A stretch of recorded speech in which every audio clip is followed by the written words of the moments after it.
இன்றைய தினமலர் செய்தியில் வங்கதேசத்தை தொடர்ந்து இந்துக்களின் வீடுகள் எரிப்பு, மத வெறியர்களை தடுப்பார் யாருமில்லை. சென்னையில் 4வது நாளாக இடைநிலை ஆசிரியர்கள் போராட்டம். புகைப்படம் எடுத்தவரின் மொபைல் போன்களை போலீசார் பறித்தனர். அருமையான சேவை போலீசாருக்கு.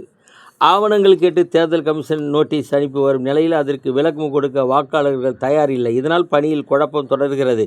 முடிவில் என் பெயர் இல்லையே என கூப்பாடு போடும் வாக்காளர்கள் இருப்பார்களே.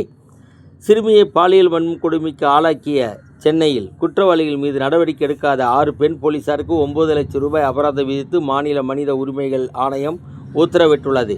2025இல் 25,278 பேருக்கு டெங்கு காய்ச்சல் பாதிப்பு. சுகாதாரத்துறை எச்சரிக்கை. துணை ஜனாதிபதிக்கு சென்னையில் பாராட்டு விழா. சென்னை கலைவாணர் அரங்கில் வரும் ஜனவரி 2இல் நடைபெற உள்ளது. தமிழக வெற்றிக் கழக நிர்வாகிகளிடம் டில்லியில் சிபிஐ விசாரணை. சென்னை பல்கலை மசோதாவை திருப்பி அனுப்பினார் ஜனாதிபதி முர்மு அவர்கள். வணக்கம்.